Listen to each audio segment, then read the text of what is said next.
Hello, everyone. Welcome to Breaking into the Business, an Actress Perspective. The Los Angeles Film School is so proud to host today's event. I first want to give a special shout out to all the women of the panel. Ladies, thank you so much for spending your time here today. We are so excited, as you can imagine.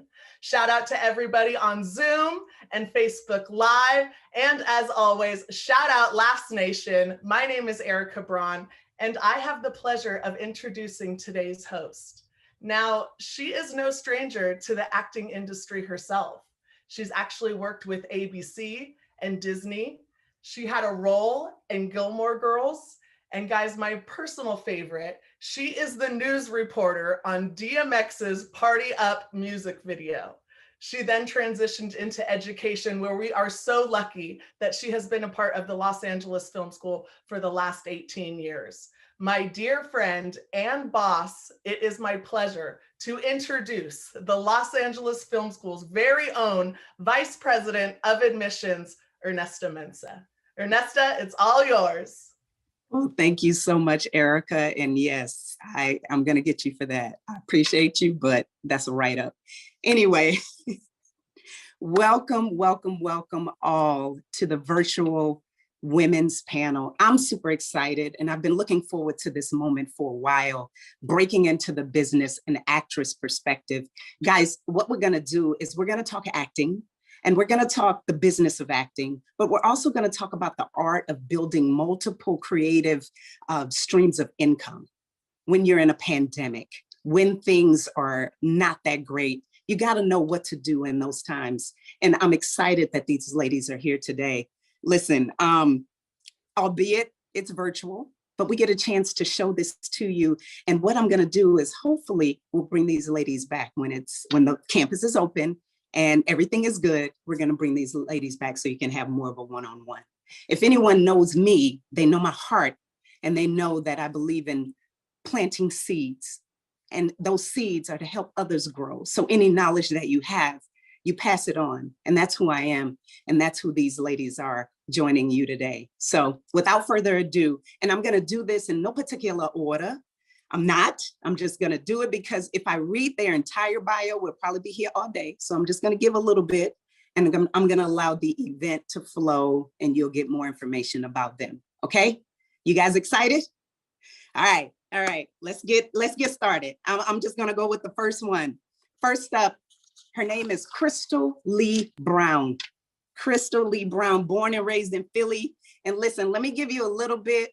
A funny story is I was introduced to this young lady by a former LA Film School and recording student, a graduate. Yes, Chase, I'm giving you love because it would be a problem if I didn't do that. Thank you so much for that introduction, Chase. I got to give a shout out. She's an Emmy nominated actress. She's an audition coach, a self-taped specialist. You may have seen her in a very, very small film, Judas and the Black Messiah. Not so small. But thank you so much, Crystal, for being here. Next up, Keena. Oh, we got a laugh. We got a clap. Okay, I see you, Marco. I see you. Next up, Keena Ferguson. Listen, this one is a special connection with me because she's not only a friend that I've known for a while, but she's a sorority sister. And Keena is a multi-talented performer, an NAACP award winner. And listen, let me tell you, her hustle doesn't stop because right before this, she was at an audition. That's real. That's real. You've seen her on FX Atlanta. You've seen her on Tyler Perry's Sisters. And I got a picture. Marco, find that picture from Sisters because I'm going to tease her about this a little later. Please welcome my soror, Keena Ferguson. Where's the clap? There it is, Marco. Yes. Next up, Nia Fairweather. So listen, Nia, born Brooklyn, New York. I have to tell you, Nia, you already have a fan out there. Raphael, yes, I'm telling her. Born in Brooklyn. He's from the same spot and he's already your fan. But look, let me tell you this though. I think there's a little Caribbean element to her, Ralph. So don't claim that too much. I'm just saying. Nia is an award-winning actress, writer, known for her riveting performances in the Netflix film A New York Christmas Wedding. Loved that film. And HBO's The Raw Effect. We'll talk about the short films that she was an actress, writer, and producer in, and that won some very significant awards. Nia, thank you so much for being here. And last but not least, oh, I'm sorry, we got the clap, Antonique Smith. Stop, Marco. Antonique Smith. Last but not least, y'all, first of all, my friend was in New Jersey yesterday. She's in LA today, and she's with us right now this afternoon. And I can't tell you how much I really appreciate that, appreciate you for participating today. You know how much I love you. Acclaimed artist, and in 2015, nominated for a Grammy. Most famous for her starring role as Faith Evans in the movie Notorious. And I think she sung all those songs, right, Antonique? Yeah, that was your voice, right? We'll talk about that. You've probably seen her recently playing Aretha Franklin's mom in Genius Aretha that premiered on National Geographic. Welcome, my friend, Antonique Smith. Good job, Marco. Good job. Ladies, turn your cameras on. Let us see who you are. Let's have some fun today. Let's have some fun. Where are you? Turn your camera. I see you, Antonique. Turn your cameras on. Keena, Nia, beautiful, beautiful melanin today, popping. Listen, to all the audience, I'm seeing the chats, I'm seeing everything. Listen, I know you guys are scattered everywhere, yes? You're on Facebook, you're zoomed into the link. Some of you are on campus, just a select few of you watching from there. Listen, we are gonna have questions for the young ladies. However, we're gonna funnel, okay, when I say we, I mean behind the scenes, my friends that are behind the scenes. They're gonna funnel any questions that you have. But let me get the ladies started first, and then we'll ask those questions. I already see you in the chat. Calm. Namaste. All right, let's get started. So, ladies, I'm going to start this off on a finish this sentence. I believe these are great icebreakers, so I'm going to do that.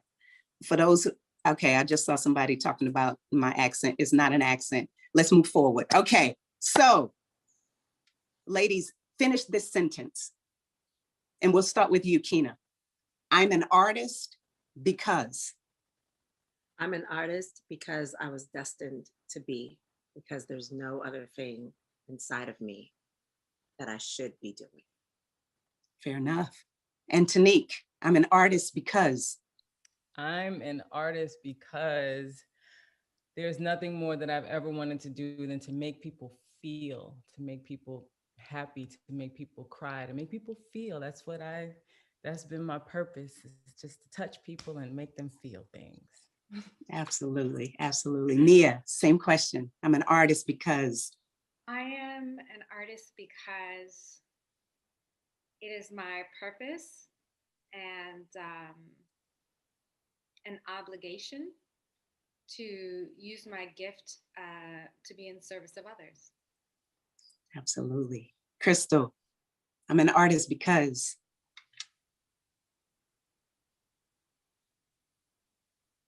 Uh-oh, Crystal, we're not hearing you. Oh, mute. Don't you love virtual? I love it. Yes.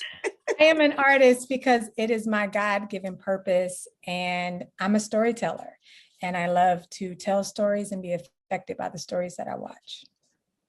Okay. All right, I got one more. As an artist, I stand for. Crystal. Oh, as an artist, I stand for transparency and truth. Antonique, as an artist, I stand for. As an artist, I stand for love. Love is That's everything. it. That's beautiful. Yes. Nia, as an artist, I stand for. As an artist, I stand for authenticity, integrity, and on behalf of all human beings.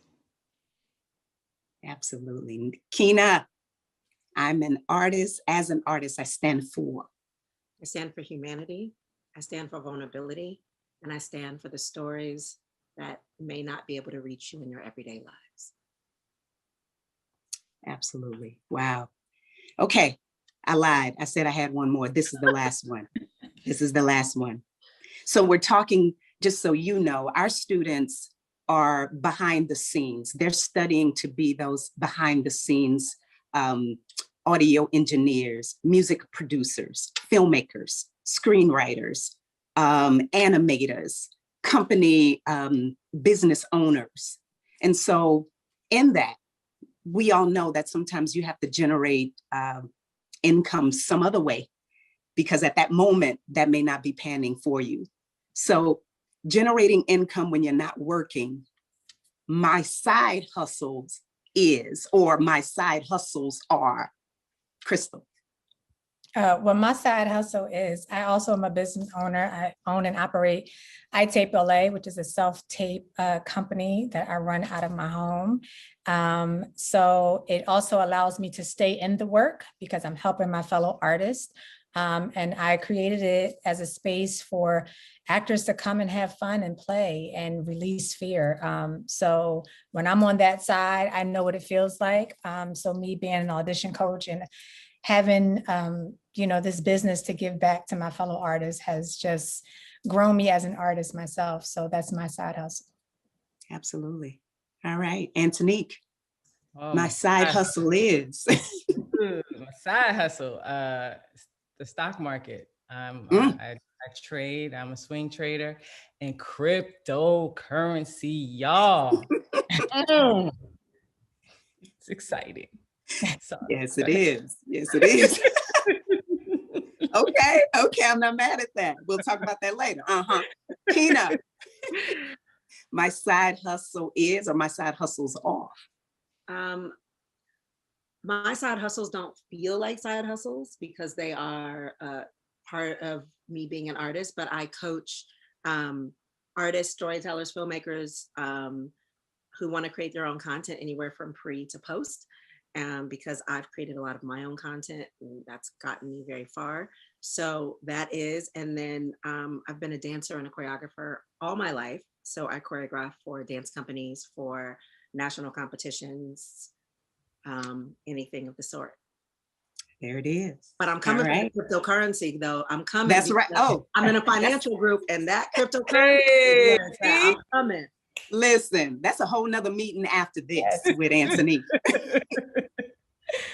Nia, my side hustle is, or my side hustles are? Yeah, so similar to Keena, I don't consider them completely side hustles. For me, everything that I do has to be linked to things that I'm genuinely interested in. And as someone who has an extensive background in marketing, advertising, and production, my side hustle, if we call it that, and my business is that I use the combination of all those skills to help nonprofits and other independent artists get their business off the ground and tell their story. And that looks like anything from helping them design their marketing materials to executing live events, to supporting them from a production standpoint as well. Because I do write I've worked on other people's script, I've co-written other projects, and I've also come in as a production manager on other people's sets when it's not even my script, but to help them out. And I've done that for independent artists and other filmmakers alike, because as someone who enters into this industry without having the history and the background or anything else, just really fish out of water, my give back is my work and what I've learned, and my business is around helping others who may be in a position that I was before, and a way of using the skills that I've learned over the years to help others and to keep that cycle going. Absolutely. All right. Okay, ladies, this is for all of you. And I have to say, there's no way you can know how many no's that you've received in the time you've got into this industry. So I won't even ask you how many no's you've received. What I will ask you, and especially now in this time that we're in, what kept you motivated? What kept you still going and still believing? Crystal. what kept you going, even in the face of adversity, in the face of no's every single day? Crystal, how did you stay motivated? My faith, my faith in God, my faith and my purpose, my family, my friends. I have an amazing support system around me. I have an amazing daughter, my 10-year-old. I do it for her. So every day that I look at her, she is the motivation. So just surrounding myself with love and light and people who constantly uplift me and support me. And God, my faith, just knowing that this is what I'm supposed to do. And we're all going to have setbacks, whether it's a pandemic or life or family, whatever it is. Our job as humans is to allow that to happen and to keep pushing, find a way. Absolutely. So, yeah. Absolutely. Antonique, same question. What kept you motivated? I got a feeling that we are all going to have similar answers. It is definitely your faith game. I mean, you just have to believe that this too shall pass. It's a combination of just knowing that God's got you, that the purpose that he put you here for isn't done. And so it's gonna happen. You just got to take this time and sharpen the saw more. Like, it was so much stuff we could do. People were learning, we was learning. I've even learned some new skills during the pandemic. So it was kind of a time to take and do other stuff that will actually help add and prepare you even more so for the thing that God put you here for. So that's how I looked at it, especially early on. I was really cool actually early on. I just didn't want to see nobody die. But my why, so faith, and then why we are all doing what we do. My why has always been my family. Since I was a teenager, I've always wanted to get to a point where I had enough money to really, really, really take care of my family, like to retire them to, so my dad could just be on the golf course and my mom could just be at the spa all day. Like, that's the life that I wanted to give to my family and take care of. And I have a big family, so it's a lot of people still to be taken care of. So the why is what helped keep me going and helped keep me making sure that when this thing was over, that I was better than I was before it started. Yes, indeed. Indeed. You have to know your why. You have to every time you wake up. Mm-hmm. Nia, same question. What kept you motivated? I echo everything that has already been said. But one of the things for me is I accept things as they come.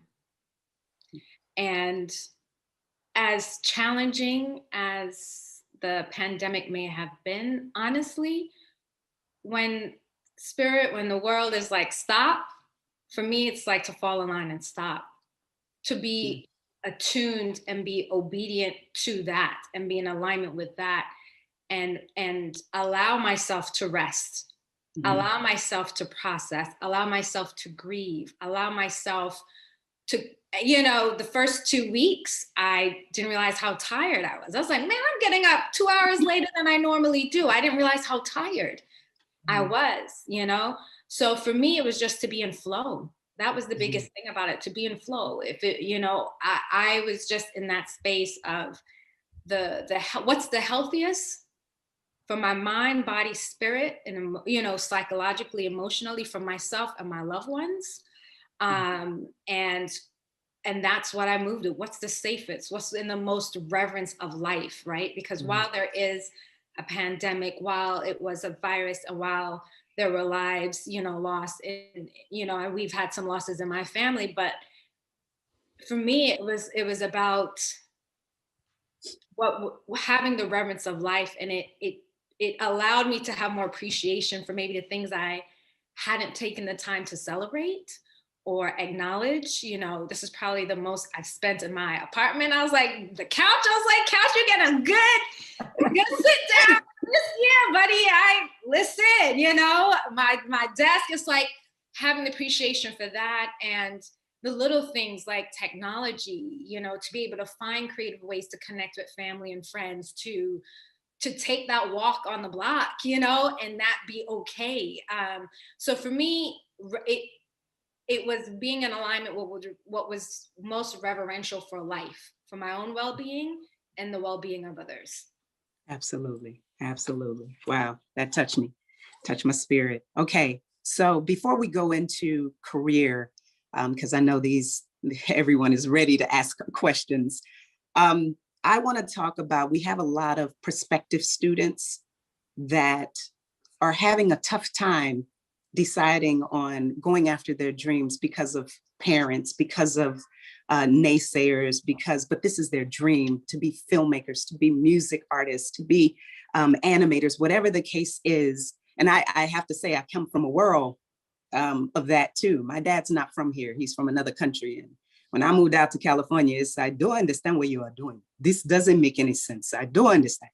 But anyway, what do you tell those students, or even just their families, as far as going after their dreams and allow that to happen? We'll start with you, Nia. Okay. Yeah. Ooh, what would I tell them and their family? Okay, so I'm first generation American, so you're right. Yes, Caribbean connection. So all my Caribbean people. Told you, Ralph. Told you. So I'll speak to that, right? So there's two parts. For me as the artist, I mentioned before, I didn't come into this. I didn't know I wanted to be an actor. I was not a child actor. I had no ambition for acting whatsoever as I was younger. I enjoyed theater, I enjoyed the arts. So I wasn't on that track. So my family didn't have a sense of being like, oh, this is where she wants to go. No, I was not there at all. I was more into fine arts. I do ceramics. I've been sculpting since I was 14, and then went business, it wasn't there yet. However, I came to a point where I realized it was important to decide what I wanted to do with my life, right? And I definitely, at that point of making that decision, was, I would say, a little bit more encouraged to go in the business school, that route. And I think some of that comes with, I did have an interest in it. And some of that, I think that was most familiar to everyone around me. So when I was at that precipice of making a choice and decided acting, I think two things happened. And I'm going to say this in tandem. So for the parents, from an artist standpoint, I will say, be mindful that your parents may not know, they may not understand this journey. So any advice they give you is coming from their place of experience, or maybe their own expectations, right? So when I shared with my family, I think my parents were definitely like, what? This doesn't make any sense. What are you talking about? Like, huh? From where? Who? Like, where did this come from? Now, my parents exposed me to a lot of art, so it wasn't a thing against the arts. At the time, for me, it was such a vulnerable time. I took it personal. I took it almost as not being supportive. I didn't understand at that time that they didn't know, how do you even help your child into acting, a field they know nothing about. So I would say, even if it feels personal, give a little grace to your parents and loved ones around you. They may just not understand. You don't know, if they got a chance to pursue their own dreams or different things. So there's a lot of other things in that.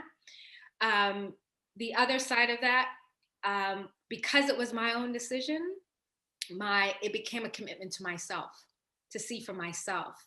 So I will say, even if you don't have it in your family, if you have that one good friend, which I did, a solid friend of mine, a dear to this day, was the one person I told about acting and who was like, all right, journal, finally, was there. And I was just like my own little Deepak Chopra. That's all I needed. I didn't need a circle. It was me and him. It was just a line, Yes, absolutely. If you have that one solid person, lean in and be supportive of each other. And most of my friends aren't actors. I'm the only actor amongst my closest friends. So don't expect everyone to be doing the same thing that you're doing. Just really appreciate those who show up for you and insulate yourself with that. And in my case, I ended up going to drama school for the community, because that was my place to be around actors. I didn't have them in my life. So find those places where you can plug in and just have grace for everyone around you, because not everyone knows what this is. I didn't know when I was in it. And everyone's just trying to figure out their own things. And we assume the adults know. And as I've grown, I'm like, oh, they're figuring this out just like us. So,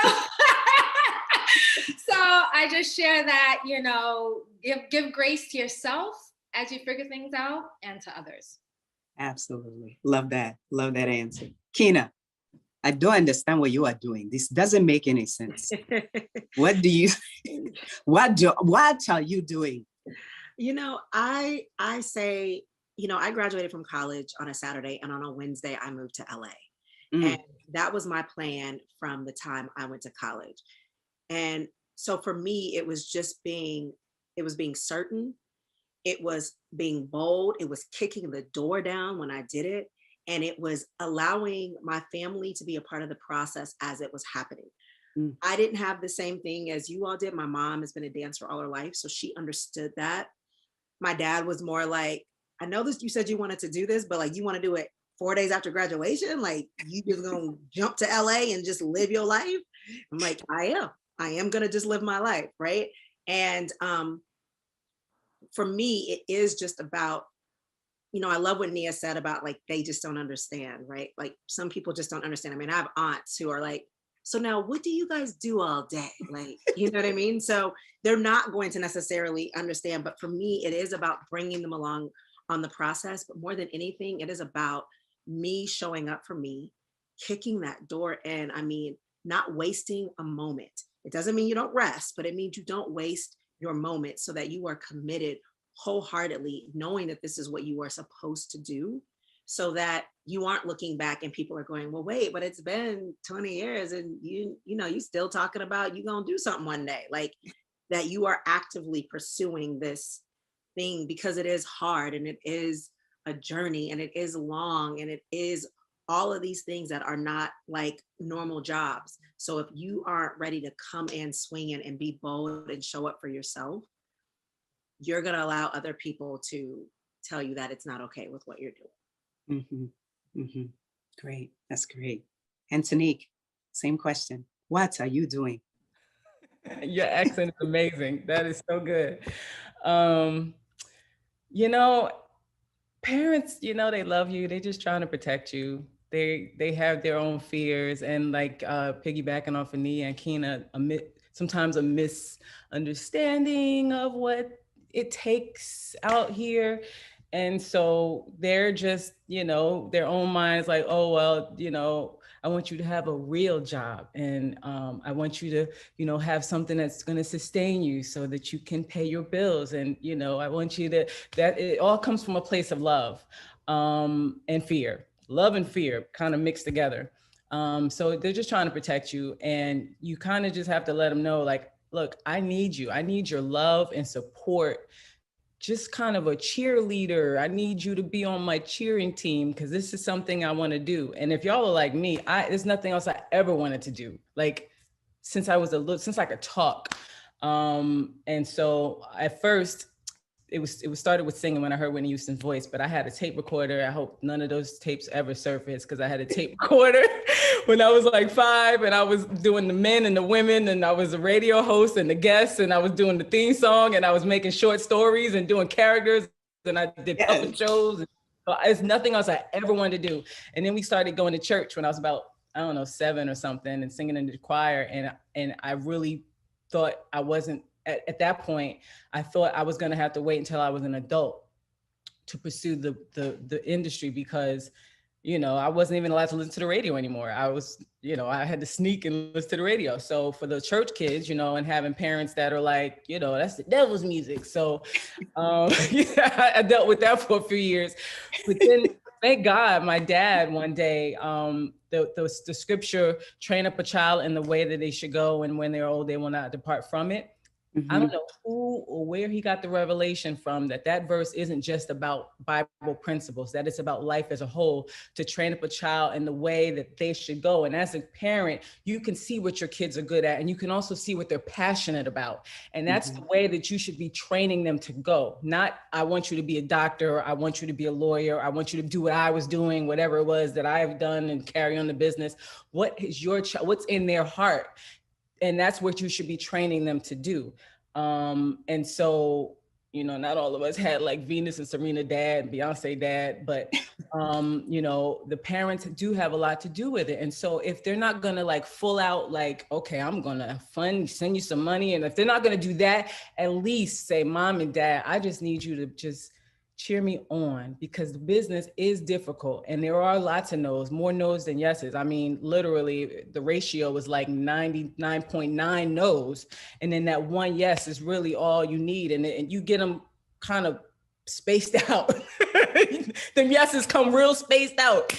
So you need, you know, not just your parents, but you need a group of friends. You need that group chat that's rooting you on. You need that, like you need to, sometimes those cheerleaders in your life are the ones that are going to pull you along. Like you're going to get weary sometimes, and they're the ones that keep pulling you on the journey. So yeah, tell mom and dad, like, look, I just need y'all to love me through this. Just cheer me on, man. Just cheer me on. It's going to be all right. This is what I love. This is what I'm doing it. I'm doing it. So just, I'm doing it. So, you know, support me. That's beautiful. That's beautiful. I'm telling you, I wish you guys could see the chat. You're probably looking at the chats, man. If my dad, it wasn't until I actually executive produced and directed my own film, he said, oh, that is my daughter. That is her. Oh, where were you when? It's okay. It's okay. Crystal, same question. Yes, I mean, I agree with my lovely panelists and what they contribute. You know, for me, when I graduated from college, I moved to New York City, and I was doing way off Broadway theater. But I was working, right? I'm a journalism major, so I was working for the National Basketball Association, and I thought that that's what I wanted to do. And then I decided to move to LA, and you know, I didn't really have that conversation with my family. I mentioned it, right? So when you just throw something out there, they're just like, oh, okay. And then I told my mom, I said, so I'm moving to LA next week. And she was like, okay. And she didn't believe me until the company that was coming to ship my car across country came to the house and was putting my car up on the flatbed, and she thought I was getting repossessed. And she ran in the room like, your car is getting repossessed. And I was like, no, that's the company that's shipping my car to LA. And she's like, wait, you're serious? Yeah, I'm serious. So I would say have a real conversation with your parents, and don't just randomly throw it out there like I did. But you know, my mom drove me to the airport and was like, okay, I guess this is happening, but was very, very, very supportive. My parents are very supportive. But really it's just having that open dialogue first. Right. The moment you get that in your heart, right? The moment that God puts that in your spirit, that this is what you want to do, or this is your purpose, or you acknowledge what your purpose is, have that conversation with the people that you love the most, right? Because all that is the only thing that's going to happen is that desire is going to burn deeper, right? So you want to share that so everyone can see that light in you, can see what it means to you, right? And I think that way people are more inclined to get on board with you because they see how passionate you are about something. And I know every family is different. And I know that, you know, a lot of artists don't have that kind of support. But also it's the lines of communication. And, you know, I'm from the school of thought of, I don't live for anyone but myself and my family, right? So we can't burn a dream and burn a desire because what someone else, regardless of family or not, thinks about it, right? We have to put ourselves out there and do it and give it a try and fail and come back and do it again, right? And a lot of dreams burn and fade because of someone else's idea of what that should look like, or someone else's, you know, opinions about what's not going to happen. So, and I've seen so many people, you know, believe that, let someone else's thoughts and ideas change their thoughts and ideas. So, you know, you will find people that aren't supportive on your journey, and that's okay. Yeah, that's okay. But do it anyway. Absolutely. I love that. Great answer. Thank you, ladies. Great answers. Okay, I'm gonna switch gears and I know they're ready to ask you questions. Calm down, just a minute, just a minute. Okay, I'm gonna switch this to career specific questions for you guys. I'm gonna start with Antonique. So, thank you, Marco. Let's get her. Known for Faith Evans, this was a huge movie, Notorious. And actually, recently you've played mom in Genius Aretha. Thank you so much, Marco. I love you. Thank you for finding these. But you also recently executive produced a comedy special. Can you tell us a little bit about that? Yes, it's called Ain't Your Mama's Heat Wave. So something else that I'm passionate about that I actually use my whatever, my gifts, my different gifts in as a part of is my activism. I'm an artivist. I call it artivist because I use my art in connection and combination with my activism. And so social justice and environmental justice and climate justice has been a lot of my focus, because yes, they are absolutely killing us in the streets, but they're also killing us in our homes we don't have clean air and we don't have clean water. People of color are the ones that are most predominantly affected by the effects of climate change. And so, millions of us are dying from cancer and asthma and all these things from pollution. So, and it's the pollution that's causing climate change. So, my whole thing about that is just trying to inform people and inspire people to act and to join the movement. And there's so many ways that you can, help support. And so, and I'm, trying to get other artists involved, ladies involved. And so Ain't Your Mama's Heat Wave was, we went down to Norfolk, Virginia, because they're right on the front lines. Their sea level rises even when it doesn't rain and they flood. It's ridiculous. And it's a community of color, low economic community of color, which is predominantly where all of the issues are, and where all the most pollution is dumped.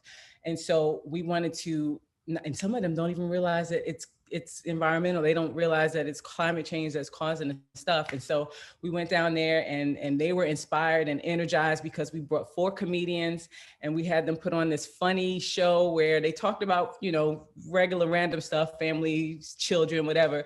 But they talked about environmental and climate change jokes, and it was funny. And so we got accepted into the Environmental Film Festival, and just really proud of it. It's more ways to, okay, we don't want to skin clad. I don't know where that slogan came from. We ain't skinning no cats, but you know what I'm saying? There's more ways to attack something. And a lot of times where it comes to social justice, it's sad, dark content. And man, Black joy, we need more of that. And so we took a sad, dark, scary topic and we showed it to people in a form of laughter. And so I'm really proud of Ain't Your Mama's Heat Wave. Ain't Your Mama's Heat Wave. Congratulations. Okay. Miss Keena. All right, so Red Line. Okay, we've seen you in that. And Marco, please find that other picture. I know you're trying to come for it. I know you're coming for it. I know you're coming for it. I knew you was coming from my sister. I knew you was coming. And I love you, but I had to get you. I had to. Oh, I already know. Listen. How many interviews have I done about this? Listen, it's Pride Month. Me and Erica got our LA Film School Pride Month. It's okay. But I had to get you. Because I love you. But you wrote an article in backstage.com, if I'm not mistaken, and you talked about how to stretch your production budget. Mm-hmm. Can you give us some tips? Share what that article was about. Yes. Oh, I was like, you leaped. So I was like, oh, wait, yes. Okay. So yes. I just had to get you on that. I mean, we're going to talk about it later. I know. Oh, she might be changed. She may be making a change. Oh, I mean, I'm just saying it's been left out there now. So yeah, so in talking, because I've Antonique, and that's so great. I love what you're doing because I'm all about that. It's so great. Because I've been producing my own content for so long, short films, shows, feature films, had a distribution deal, all that stuff. One of the things that people would often ask me was like, how are you funding it? And so one of the things that I truly believe in is that you can have quality without basically spending like all your money. So without sacrificing the quality, you can still shoot something so amazing and so great. That's how I got my distribution deal. That's how I was nominated by HBO. And so one of the things that I talk a lot about is pre-production is one of those things. There's so many things that go into this, right? So that's such a huge topic, but pre-production and being clear on your vision. I think a lot of times when people are jumping into doing something, they have all these ideas and they're like, they want to do all these things, but they're not clear, so that there's a lot of outside things that start to come in. And then you're like, yeah, I guess I do need that extra crew person. You're right. My DP said I needed, I do need that. And you're right. I probably do need another location. I probably do need another day. And so what I try to get people also to do is to really see what your end result is and to see how you can take that and we can really streamline your budget so that it can be minimal and you can still end up on the quote big screen. And so I did that a lot for Backstage, wrote a lot of articles about ways that you can shoot and use that as a calling card in order to move to whatever that level is for you, whether that's director, as you said, audio engineer, whatever that level is for you and ways to do that. Yeah. You hear that, students? Yeah. All right. Take note. Take note. If you guys don't know that picture, Keena is in Tyler Perry's sisters and sisters. Sisters, don't you put no ER on there. Tyler Perry does not like his ER. He said it is called sisters.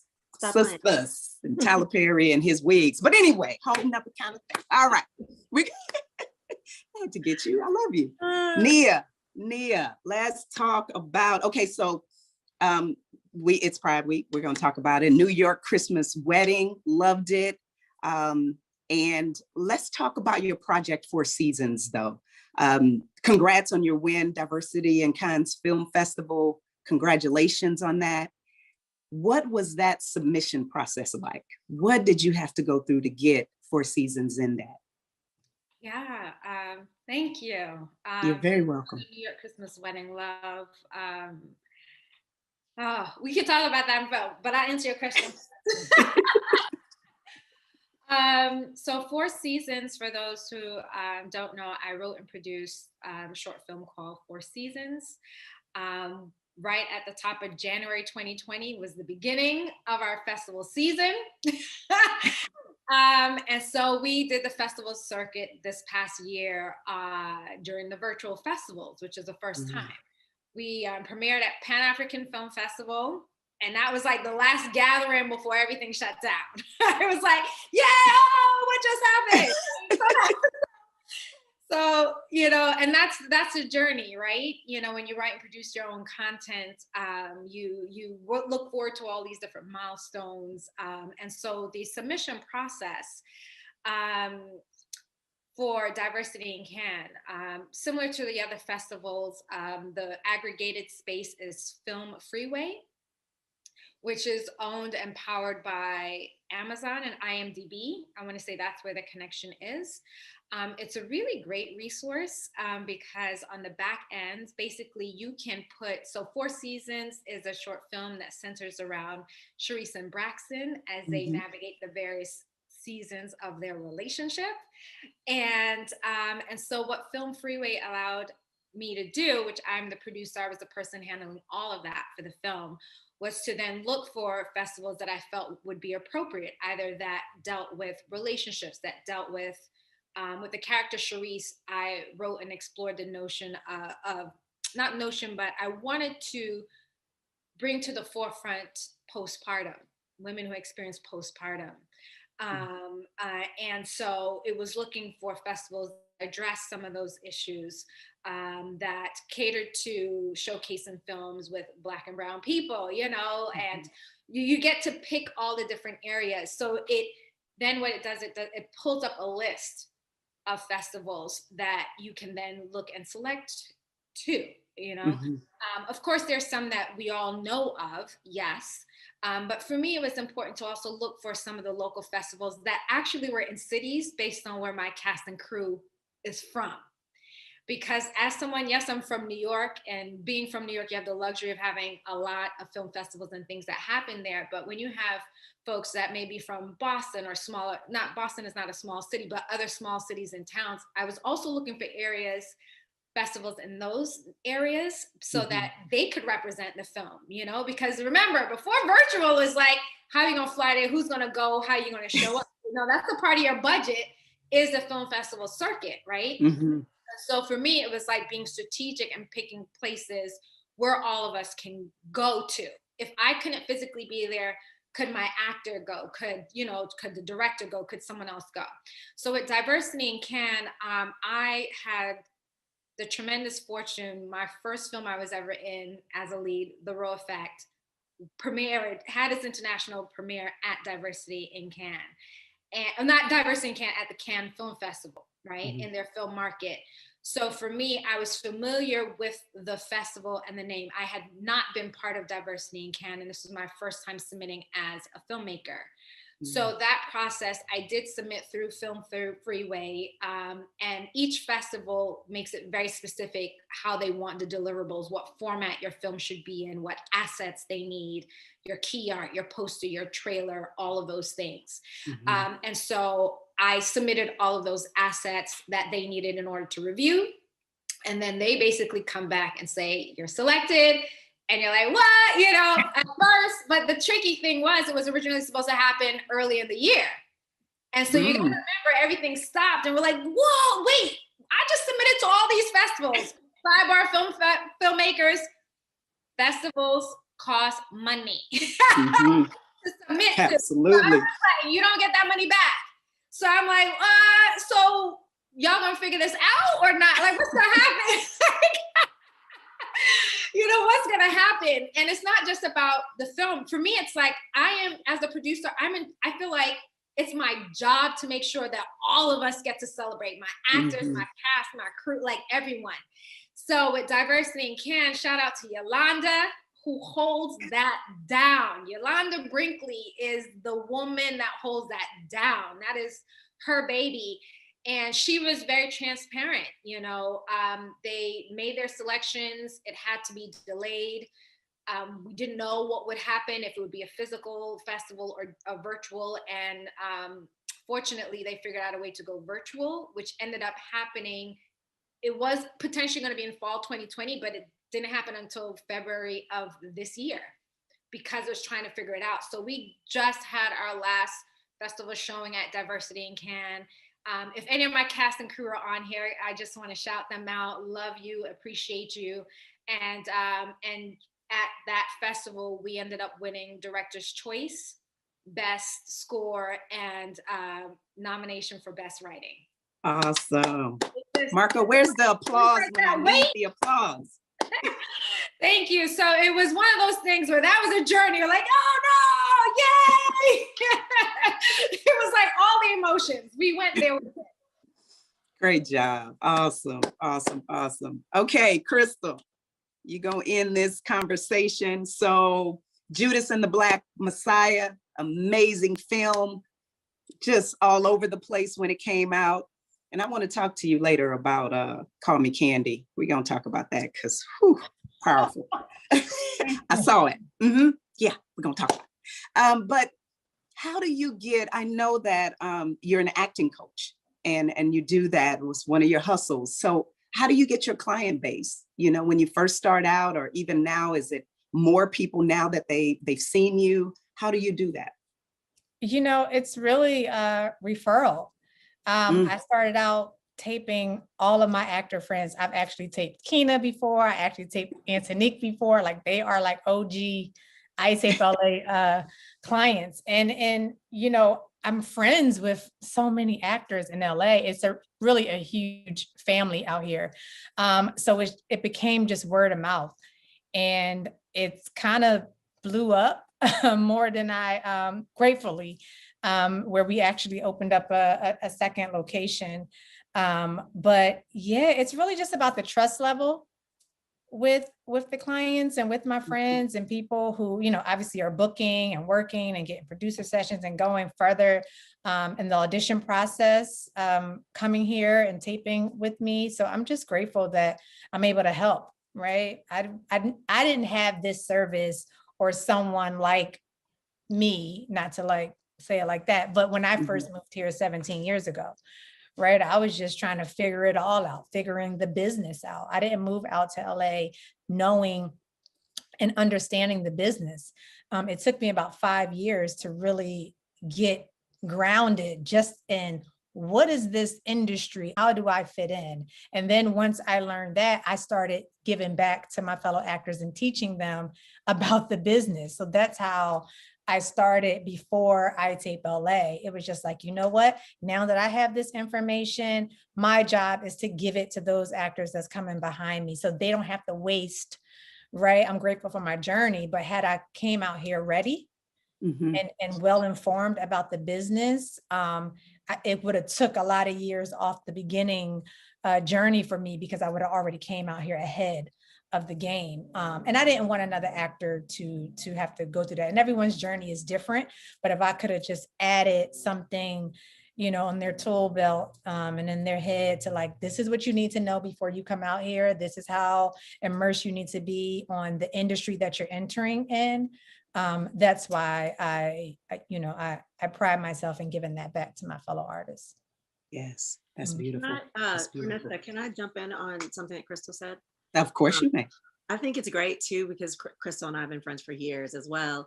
And I think the thing that we keep hearing is like finding your support and being there for each other. And, you know, we're all 4 Black women on this panel and we all could be going out for the same thing, right? But you keep hearing us talk about support and how can we give back? And, you know, even when I was in Atlanta shooting Sisters, Crystal was there shooting another series and I got an audition for something else and I called Crystal in Atlanta and she was like, okay, yeah, let's run through your lines. Let's do it. I was like, it's gonna be late because I don't get off set. It's like, okay, that's all right, let's talk through it. And that's, to me, the support that you want to find. So even going back to the parents thing, when you have that support and then you keep moving forward, even though it may seem like you're in quote competition, which doesn't exist, right? We can all be there for each other and help each other keep navigating no matter how far you get, no matter how high you go, because we all are going to have these ups and downs and we're all going to need each other. Yes. And I know for me, that was great to be able to be like, oh, Crystal's in Atlanta too? Great. Can I talk through something with you? Absolutely. So just remembering that. Into that, I want to just piggyback off of what she said. There is no competition. The only competition is with yourself. It's all about you making sure that you are growing and just bettering yourself and studying and being in school and just taking class and doing everything you can to get better and better. But between us, there is no competition. And we do have to, we do that. Yes, you guys support each other. The competition is only with yourself. Absolutely. I love it. That's why they're here. Okay, Shonda, you're talking to me. I have to go and look at questions. Are you going to send them my way or what? I don't know what's happening. Yep. Questions from the, yes. Go ahead, Shonda. Okay, so we have the first one. I'll type the rest, but I'll read this one from Anonymous. I don't know their name, but it says, what does taking your family on the journey with you look like? What does taking the family on your journey look like? Keena. Yes, I know I said that earlier. And to me, what that looks like is allowing them to be part of the process, even if they seem like they are not on board, right? It's saying, and again, when I say this, it's not asking for their permission. You're not asking for permission. What you are saying is, I'm including you in my life because I want you to be a part of this, because this is important to me. You're important to me. So I'm going to talk to you about it. So whether that's, oh, I had an audition today, or, oh, guess what? I'm doing this new thing where I'm taking a writing course and it's been really fun. And again, you're not basing it off their reaction, but so that when you get to that point, like you said, Ernesta, when your dad's like, oh, yes, that's my daughter. I love, oh, isn't this so good? Right? You'll be amazed at how they've been listening, paying attention, and being there all the way, so that when you get your TV show and they're like, yeah, that's my daughter, at least they can say, I remember when you took that course and then you took that improv class and I remember the day you were sad about it. And to me, that's what taking your family on the journey looks like.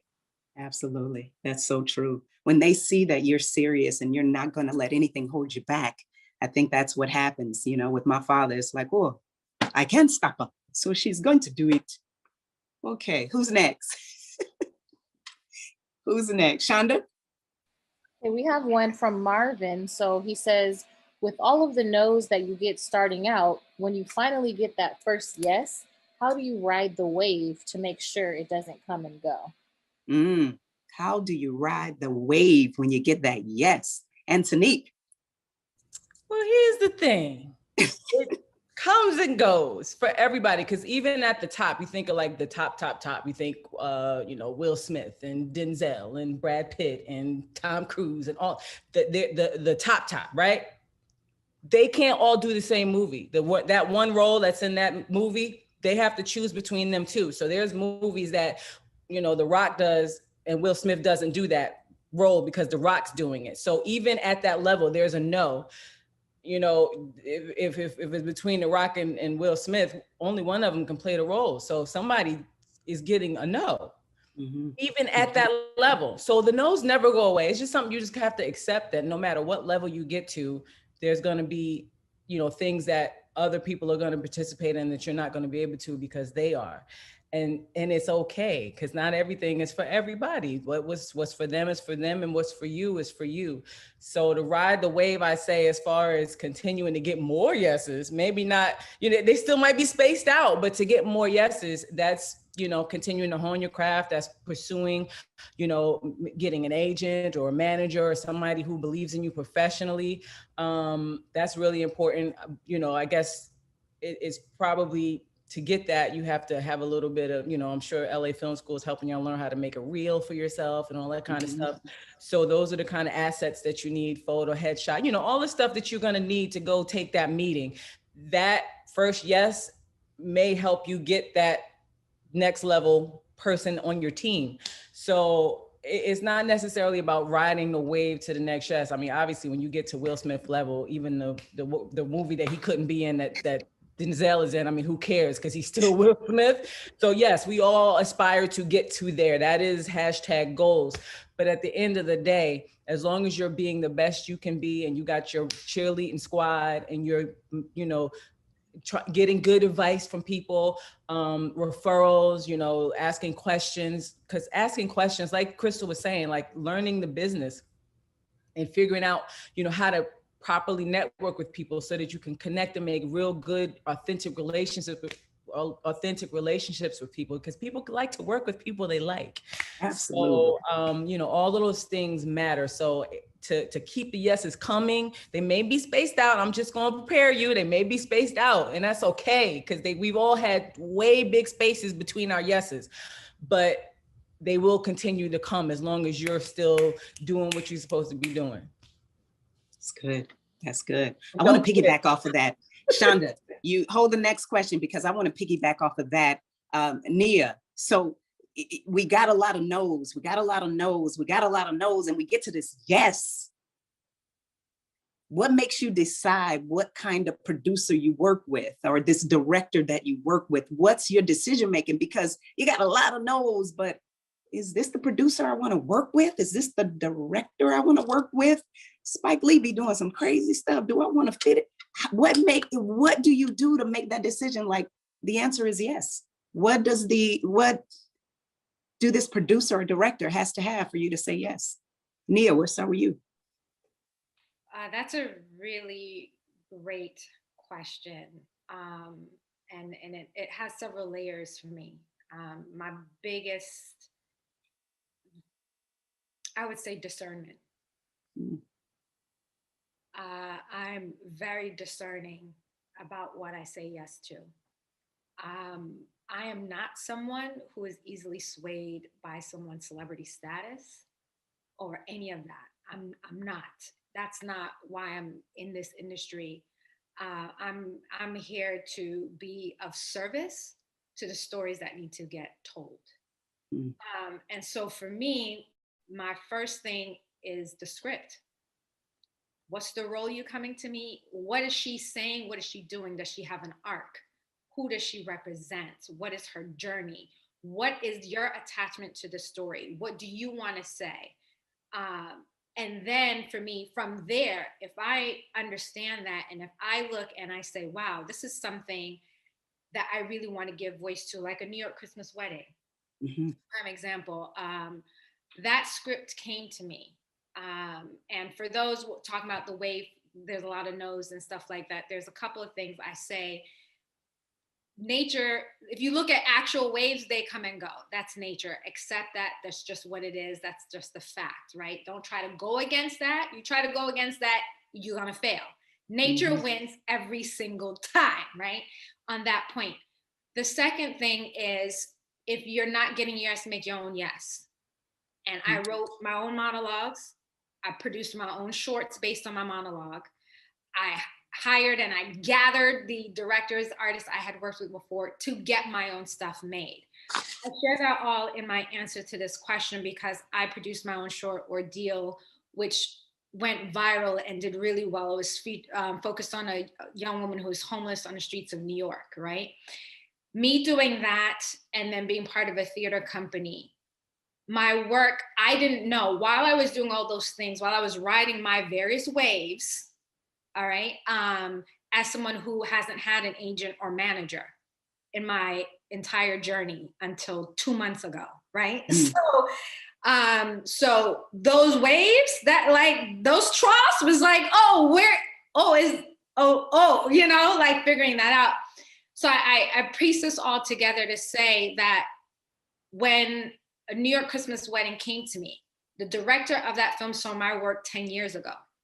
From my own short, from the role effect that I did. He saw me do a table read for a play and remembered me from then. 10 years later, which was 2019, approached me for Jennifer and New York Christmas Wedding. I read the script and I asked, and he was like, "You're my only choice." So that's a responsibility. And I was like, okay. And then I read the script and I said, absolutely. What story represents love is love, which I 100% believe in. It was being able to see a Latino father, Afro-Latino father who was supportive of his daughter, for a woman who was navigating and having the courage to love her first true love and having second chances at being her most authentic self. That for me, I can anchor into, and I was ready to rock. And while he, you know, this was his first feature, he didn't know if he can get the actors that he wanted to. So all my filmmakers on here, go for your first choice. You know, go for your first choice. Don't count yourself out, because if your script is solid, we more than likely will say yes, because we believe in what it is you are trying to say and do. And that for me is the discernment and understanding what's the larger picture. I feel very responsible. The other thing, we get to say yes or no. We do. It may be hard sometimes. You're like, well, money, finances, and that's real. That's a real thing. And then no judgment against anyone who's like, yo, I got to take this because I need to, you know, pay whatever. I got to survive. No judgment against that. But what I will say is that that discernment and me being very true to myself and know what I want to say and what I want to represent and what I do not want to be a part of allows me to say yes and cue in. And when I need to say no, knowing that that wasn't mine. Right. And that the next wave is gonna come and we're gonna ride it, you know? There it is. There it is. To go against my own integrity, because there's certain things I don't want to perpetuate. There's certain ideologies and things that I don't want to reinforce. I don't live my life that way and I don't want to. And so, but we get to say yes. We get to choose. And I think so often what I've learned as an actor, there were so many people that were trying to make me feel like I didn't have a choice. You have to just say yes. You gotta just keep working. You gotta do that. And I was like, well, what if this is not aligned? I gotta live with myself after this. This lives on forever. I'll leave this and y'all gonna pull it up on YouTube. Like this gonna carry me till I'm like 80.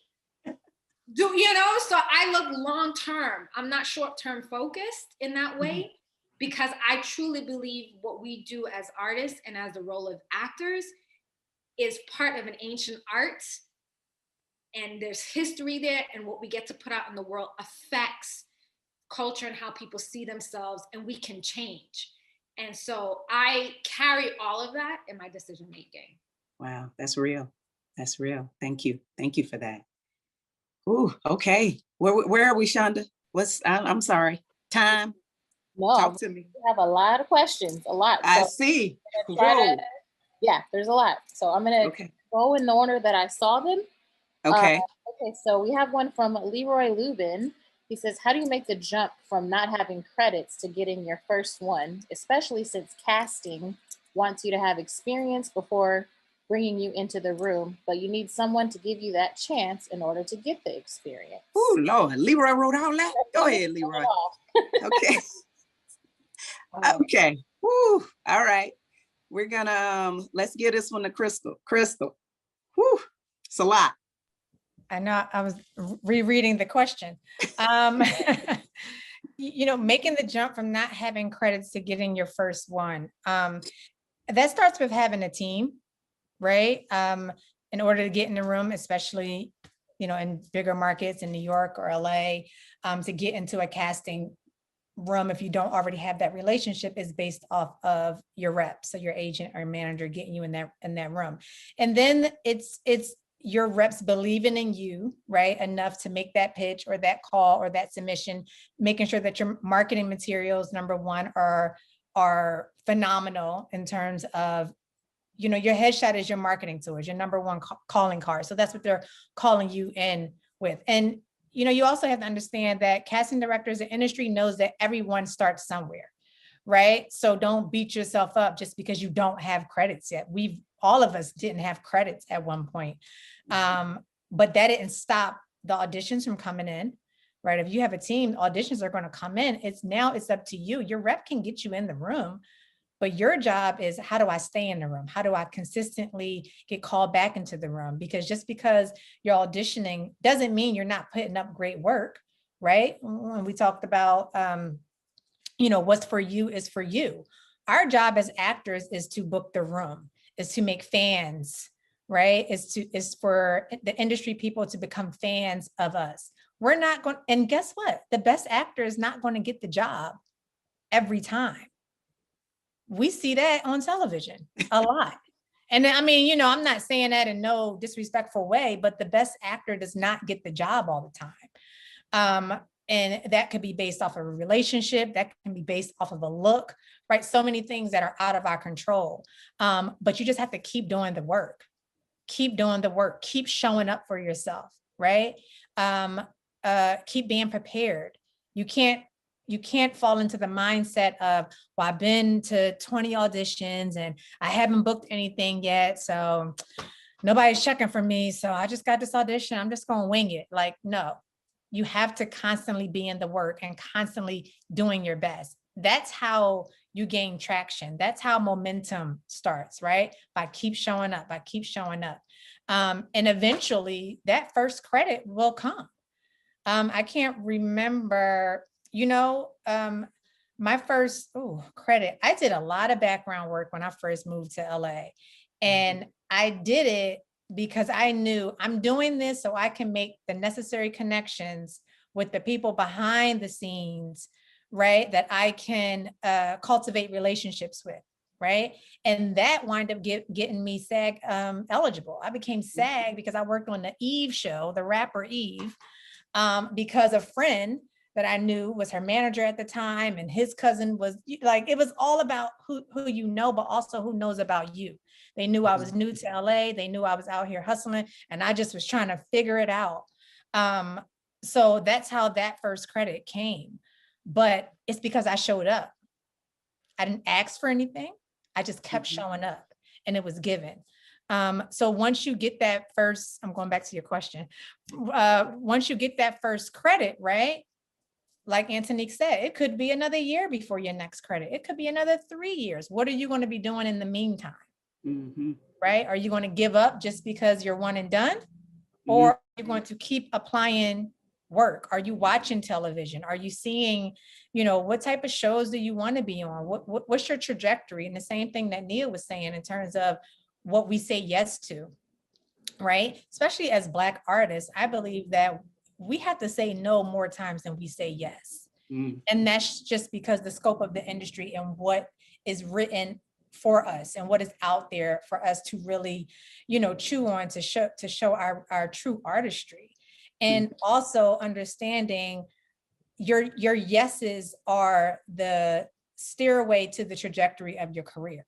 And only you know what that trajectory is, right? Only you know what type of projects you want to be a part of that speaks to this, right? Or that's transforming lives or storytelling in this way. But don't get discouraged after one. I mean, if I would have stopped at my little Eve credit, you know, and it took a while before I think I even got another one. I got a little one after that, and they just kept coming, but I didn't give up. I worked harder. I got into another class. Okay, I'm a little, you know, I don't really have this technique down over here, this audition technique. Let me go take this class. I was going to commercial auditions, and I was like, I don't know what I'm doing. And I was like, I need to get into a commercial class. And now I have a couple of national commercials under my, but I had to learn that. So where you find, if there's a weakness somewhere, get into a class to build that muscle, and the work will start to roll in, but you have to do the work in order for that to happen. So true. Wow. That's a good answer. That's a good answer. That reminded me of an article that I read, and it was about actors and actresses starting their own production company, because the reason is because they're stating the focus. They want to be able to focus on stories that are being overlooked. And that's why they start these production companies, so they can produce their own. Is that true, Keena? Yes, it is very, very true. I've been creating my own content since my third year in Los Angeles, because I didn't feel like I was being seen in the way that I wanted to be seen. And that started with a 3-person show that I did with 2 other girls that we wrote, produced, directed, and then toured that show all over this country. So yes, I believe that if it's not there, you create it, and you can't be afraid of that. There's always this catch-22. I need credits to get in the door, but I can't get in the door without the credits. That is the catch-22 always, right? So you have to I believe you tell the industry how to see you, you tell them how you want to be viewed, and you show them. And I agree with what Nia and Crystal were saying about no. Someone very early on told me that no was going to be the most powerful tool that I have. And it's scary to use it because you want to work. But sometimes that no is, sometimes you say that no because, for me, God, destiny, whatever you feel, knows that I'm supposed to create this other thing over here that is going to trump this thing that I thought saying no to was such a hard thing. And that has happened to me a couple of times where I've been literally in the midst of producing a project or doing something, and I had to say no to something else. And I didn't realize that this thing over here really was to step me 2 steps above that. Absolutely. So, yeah. So please tell the stories you want to tell, and don't let anyone discourage you from that. And if it's not there, create it and know that you will be seen. Yeah. I don't know if you're looking at the chats, but someone that went with me, Elisha, to your one-woman show. Cool. She just put that. Yes. And actually, she's talking about my one-woman show. And before that, the show I was talking about was my 3-person show I did with 2 other girls. So we did, I've been creating a long time. So thank you, Alicia. Cool. Cool. All right, Shonda, we got a couple more. I think we almost wrapping. Yes. Got time for a couple of more. Okay. Yeah, I'm gonna try to blend some of the ones that kind of sound similar to me. So hopefully we can get as much in as we can. So I'm gonna blend. So Christina has a question and Raphael has a question. I think they kind of overlap a little bit. So the question is, how do you maintain your integrity in this industry? And specifically being females, was there ever a time that you said no to a project even though you needed the job? Okay. Antonique, I'll let you get this one. Hey, so I absolutely have. And even at times where the cupboard was bare and my manager was looking at me like, no, what you mean? Pass. So sometimes you really just have to. You have to know, you have to see your ultimate vision. And does this project, or does it working with this person, or does this person who has definitely made it clear that they want something else from me to do this project? It's all that kind of stuff, especially as women. That's happened a few times. I've been blessed to not have anything, like I've never been assaulted or had anybody, expose themselves in front of me. I know people have gone through those horrible experiences, but I've definitely had some guys y'all know, some guys y'all have heard of. It's very clear that it was kind of like, you'll get this from me if I get that from you. And so those things I didn't participate in. Those probably would have been life-changing, leveling up things, but it's like, I have to be able to sleep at night. So that's on that side of things. It's about making sure that you can sleep at night. Cause you got some women out here that are like, that's all I need to do. I'm doing that. So it's all about you and your, what's in your heart, how you were, you. And so, yeah. And as far as actual work, Nia covered that a lot. It's, turning down stuff that just doesn't fit your vision, because it is going to be on YouTube and stuff forever, or now streaming on whoever's network. And so you don't want to be a part of something that doesn't speak to how you view yourself as an artist. That's where it goes back to. It goes back to you as an artist. You have to understand and know what you believe in your heart is. Like my manager, says, he kind of broke it down as like, there's two different ways to do things. There's the Denzel way and there's a Sam Jackson way. Sam Jackson has been very vocal about how early in his career, I'm sure he's saying no now, but that he didn't say no to anything. And not everybody who said yes to everything has had a career like Sam Jackson. That's usually my response. Like, okay, I hear you, but Denzel was very selective, and they have two very different careers. And like I said, I don't think there's many Sam Jacksons who just said yes to everything and has had, the incredible career he's had. And I think that's a testament more to him and his energy and his vibe and his, his star power that he had, even when nobody knew who he was. So I'm more of a Denzel. I say no. If it doesn't fit, if the role isn't something that I consider to be, that I can sink my teeth into and that inspires me and that gives me goosebumps and that I feel like, oh my God, it's such an honor to play this. And if it doesn't give me that, I'm probably gonna turn it down. Yeah, even if the check is needed and decent, it has to fit my vision for myself as an artist, because it does last. It's even when we're all gone, it will still be here. And so to me, it's very important what I put out into the world. That's right. That's right. You're going to stand for something or you fall for anything. Absolutely. All right, Shonda, what we got? Okay, so this is the second to last question, and I'm blending Matthew Morales' question with Tavia Krigler's. So Matthew asks, what are the most important things to do post-graduation if you're a beginner and you're getting started in the industry? And then Tavia's is, and what's the best way to go about finding work or representation? It's the best way in finding work. Wow, that's a two-parter, yes? Okay, all right. Nia, do we need to repeat the question? Because I know I'm lost. Sorry, I'm Linda, really, it's hard. There's so many things. The question was about like starting out, and what was the second part?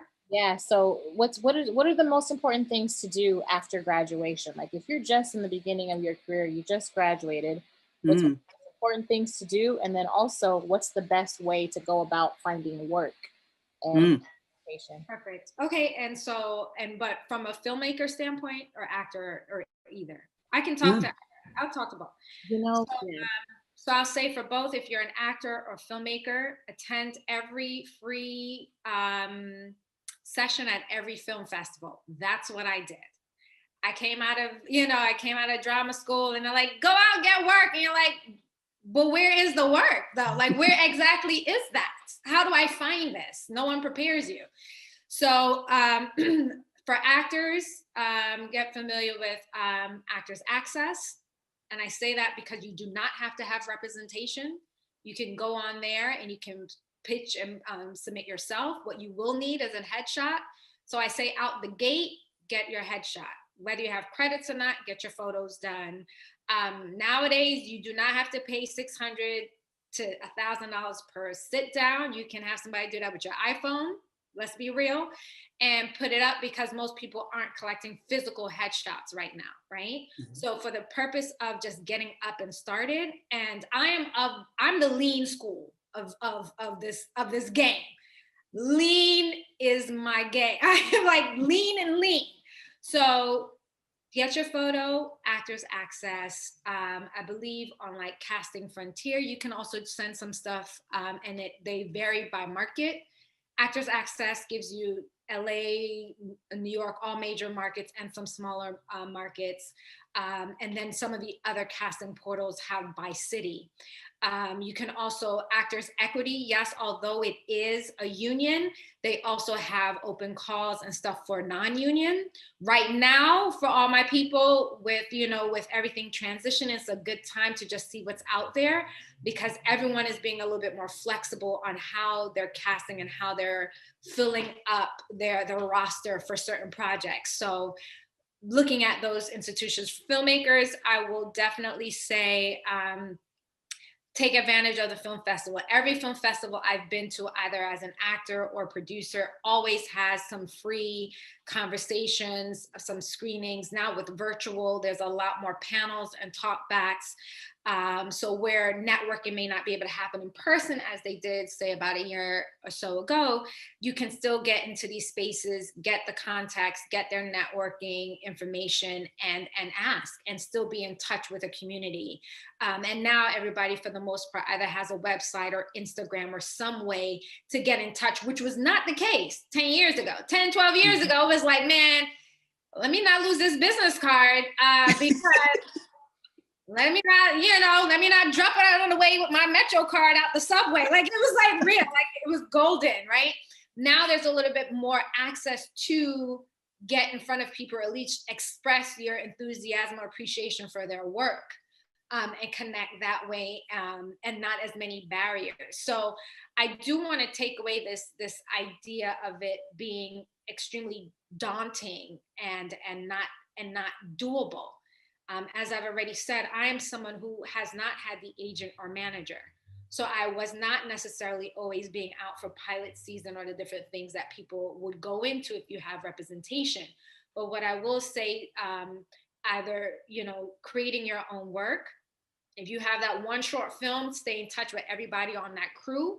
And for those who are in film school, stay in touch with all your classmates, because you more often than not, when you're filming, you're working on each other's projects. Make note of the actors. If you really like an actor, get that actor's information, build your own Rolodex, your own roster, and your own kind of contacts by what's within your grasp. I want, to really stress to value what you have. Value what's in front of you. Don't look over here what you think someone else has, because for me, when it came to my own short, I went to the sound person who was the sound on something else I worked on and said, how do I hire you? How do I hire you? And just ask those questions. But there's so many options right now for free access to connect, and you have a website, have your Instagram, have places where people can find you, and play around, do a monologue, write something, shoot something, and put it out there. I mean, people are doing these amazing videos. I'm like, what? That's it? Like, that's amazing. But yet I'm stuck watching.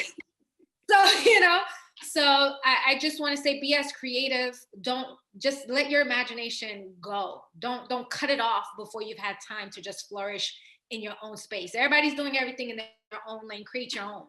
And let that look different, let that be different, and know that you're going to have the waves, regardless of what, you're going to have the waves. Great answer. Is that it, Shonda? Okay, last one.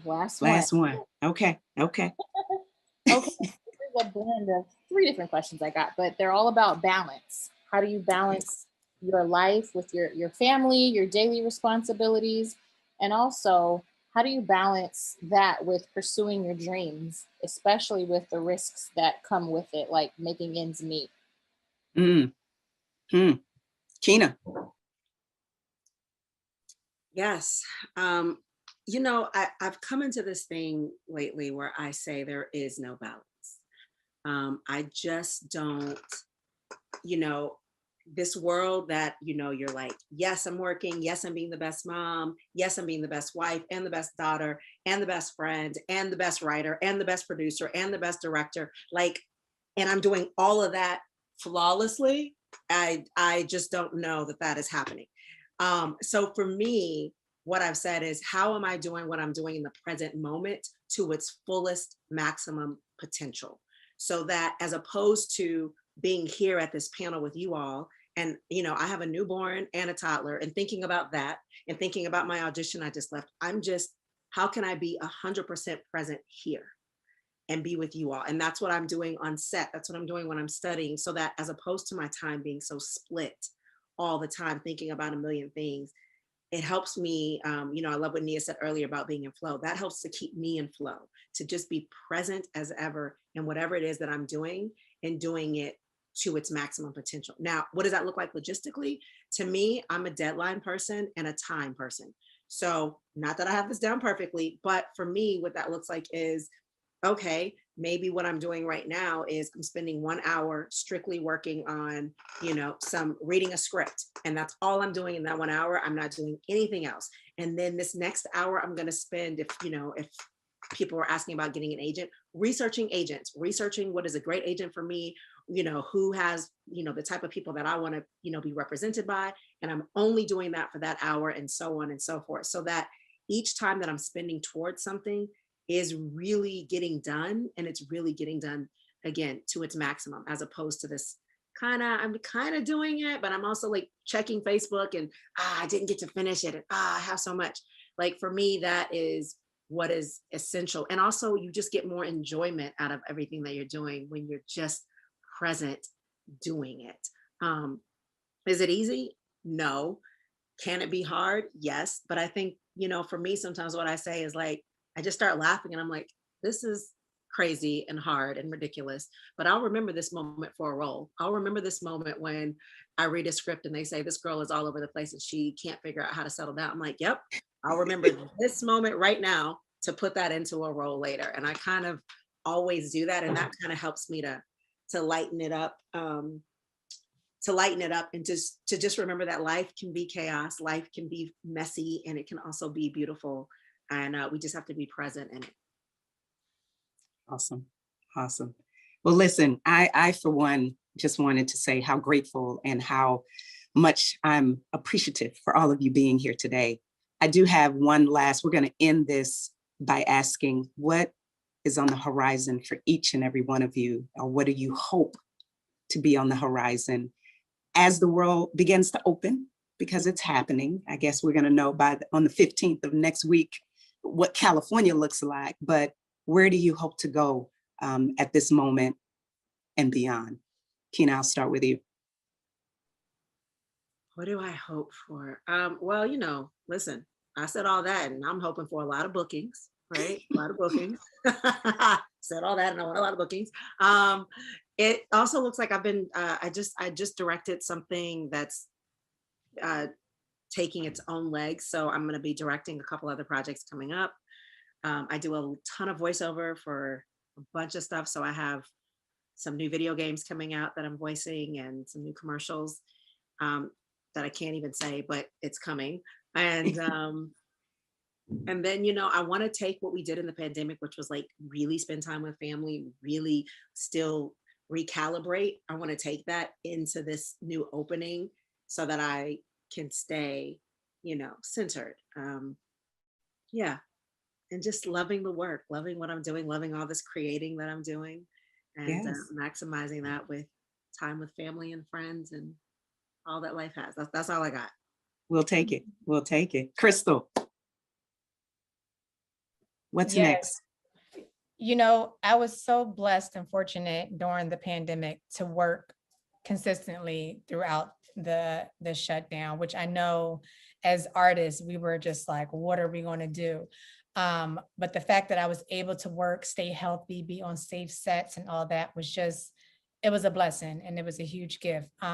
So with each of those jobs, I was taking momentum with me, right?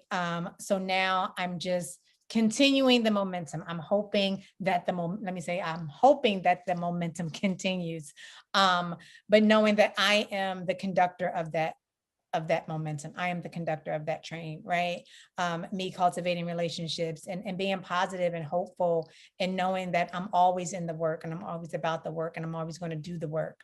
The family aspect of it, even though I was working, I was able to spend a lot of time with my family, which was great because I think as all of us, we didn't have that before because life was just so fast, was going so fast.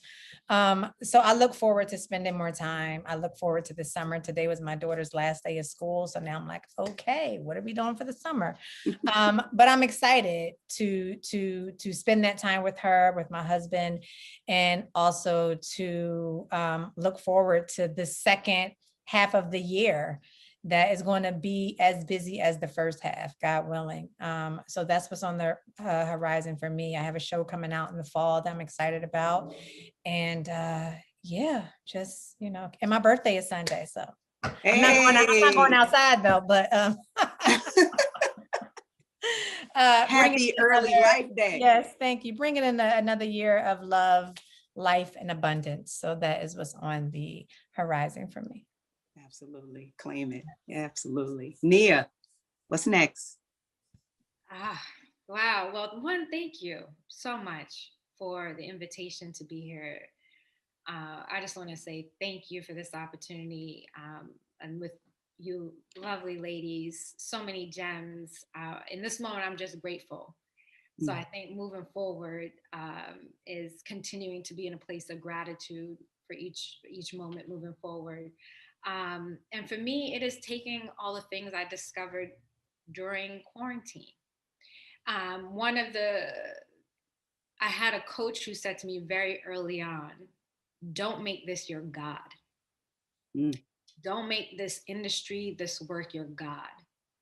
And that really, I felt like when everything slowed down, you get to see what was your God and what wasn't. And it was such a blessing to be in flow with that and to recognize that life is going to have these different things. And while no one expected the pandemic to happen, it's asking us to shift. So I completely have let go of life as we knew it. That doesn't exist anymore. And I'm just really excited to build anew.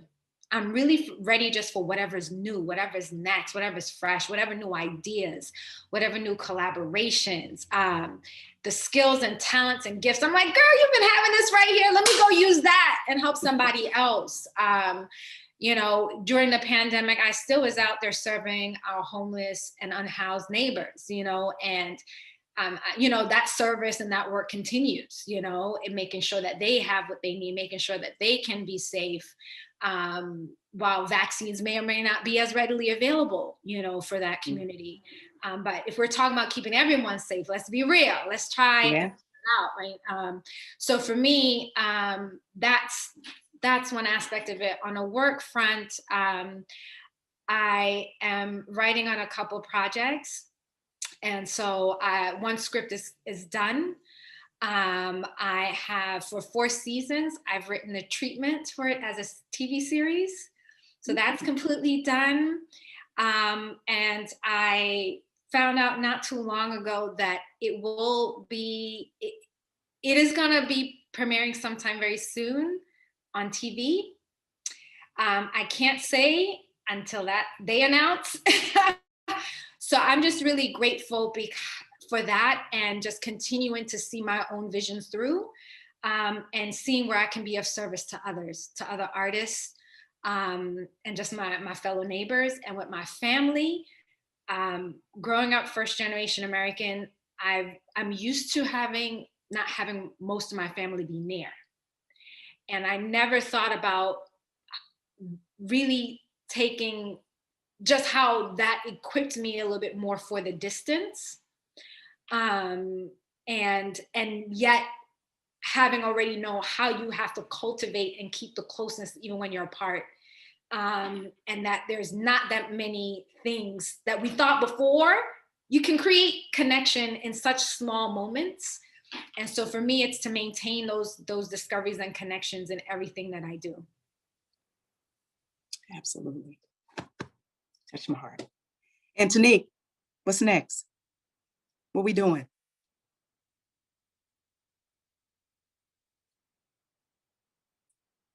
Antonique, where did My bad. I was saying immediately next, tomorrow, Disney and Nat Geo invited me to sing at the Rose Bowl Stadium for their FYC. Thank you.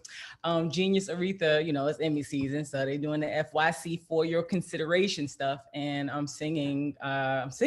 So that's the first immediate next thing that's going to happen.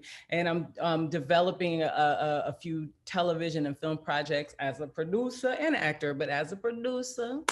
And so I'm excited about that. I'm also planning on getting back in the studio and doing another EP or album or something. I haven't quite fleshed out how deep I want to go with it, like, you know, how many songs, all that. I got to kind of get into it. I haven't focused on music at all during the pandemic. So I'm, you know, gonna put my focus back on that at some point soon. And man, just, you know, just living in joy and peace and loving on my family and friends, and just grateful that, you know, they're all alive and safe and well, and knowing that like the best is yet to come. That you know, I'm excited about whatever else presents itself to me, and I'm happy that I'm ready for it, because there's definitely been times in the past where certain things were presented or opportunity came and I wasn't quite prepared. And you know, now I just stay ready, and I'm so ready, and I'm just so excited, just happy to be alive. And this was so wonderful, and y'all ladies are all extraordinary, and y'all keep in touch with folks, especially the LA Film School. I did a short film. Ryan Coogler was in USC. And I did a short film with him, and I didn't keep in touch. So keep in touch, because your Ryan Coogler is in the class with you. So keep in touch, y'all. Like, keep in touch. Yes, that's my sense. I love y'all. This was really wonderful, and I hope. Listen, we're bringing all of you guys back when the school opens. Let's go. When everything opens back again, we want to take you on a tour and let you see, you know, all the different buildings, everything that we had. Now, I wanted to ask, do you need some backup singer? Do you have to know how to sing backup? Because, you know. Get it, no. Come on. As I tell my students every day, and I tell my employees, it's already a beautiful day because we woke up in it.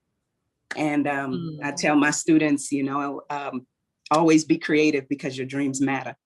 And that's how I want to end this show. And I want to thank you all one by one. We're going to put up everybody's social, all the panelists today will put up their social. Marco, I see everybody's still typing. So we'll put up their social so you can reach out to them, be kind, be professional.